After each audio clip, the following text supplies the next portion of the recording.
ফিলিস্তিনের গাজায় ইসরায়েলি হামলার প্রতিবাদে সারা বিশ্বসহ বাংলাদেশেও কোকা-কোলা বয়কট করছেন সাধারণ জনগণ। সম্প্রতি কোকা-কোলা বাংলাদেশে একটি বিজ্ঞাপন প্রকাশ করলে তা নিয়ে সামাজিক মাধ্যমে সমালোচনার ঝড় বইতে শুরু করে। এই জেরে কোক বয়কটের পাশাপাশি বিজ্ঞাপনটিতে কাজ করা অভিনেতারাও পড়েছেন তোপের মুখে।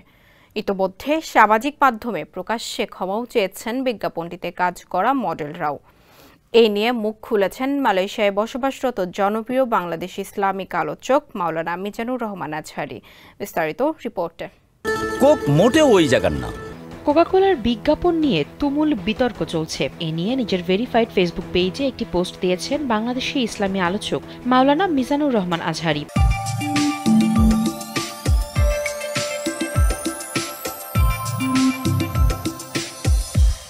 মঙ্গলবার করা ওই পোস্টে তিনি বলেন, কোরবানির আগে আগে বিজ্ঞাপনটা অনেকটা পাগলকে সাঁকো না নাড়ানোর অনুরোধ করার মতোই হয়েছে। পণ্য বয়কটের মুভমেন্ট খানিকটা ঝিমিয়ে পড়েছিল, এবার নতুন করে আরো চাঙ্গা হবে। কোকে একটা ঢোক দেন, তারপর একটা সার্চ দেন। তিনি স্ট্যাটাসে যে কোনো আগ্রাসনের বিপক্ষে অবস্থান নিতে বলেন, যার যতটুকু সম্ভব ইসলাম বিদ্বেষ জালিমদের পণ্য কেনা থেকে দূরে থাকতে পরামর্শ দেন। তিনি বলেন, পণ্য বর্জন কতটা শক্তিশালী তা বলার অপেক্ষা রাখে না। মালয়েশিয়াতে তা স্বচক্ষে দেখছেন বলে জানান। এখানে ম্যাকডোনাল্ড ও স্টারবাকস অনেকটা আইসিইউতে বলেও স্ট্যাটাসে উল্লেখ করেন।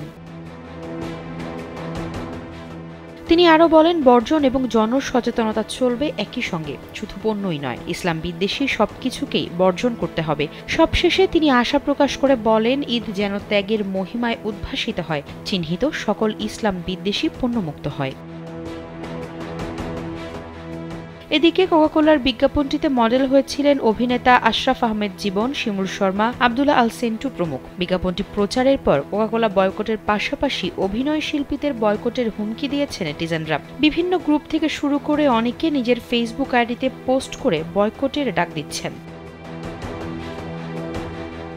পরে বয়কটের তোপের মুখে পড়ে কোকা-কোলা বিজ্ঞাপনের মডেল হিসেবে কাজ করার বিষয়ে মুখ খুলেছেন অভিনেতা শিমুল শর্মা। মঙ্গলবার বেলা 11টার দিকে অভিনেতা তার ফেসবুক আইডিতে একটি পোস্টে লেখেন, যদিও পরিচয় দেওয়ার মতো একজন অভিনেতা এখনো হয়ে উঠতে পারেননি তিনি। একজন অভিনেতা হওয়ার জন্য তার পরিবার ও দেশের মানুষকে কষ্ট দিয়েছেন। ভবিষ্যতে তিনি কোনো কাজে অভিনয় করতে গেলে তার দেশের মূল্যবোধ, মানবাধিকার, মানুষের মনোভাবকে যথেষ্ট সম্মান দিয়ে বিবেচনা করে তারপর কাজ করবেন বলে জানান। তিনি ভুল ত্রুটিকে ক্ষমা সুন্দর দৃষ্টিতে দেখার অনুরোধ করেন। ভবিষ্যতে তিনি যেন একজন বিবেকবান শিল্পী হয়ে উঠতে পারেন, তার জন্য সকলের কাছে শুভকামনা আশা করেন।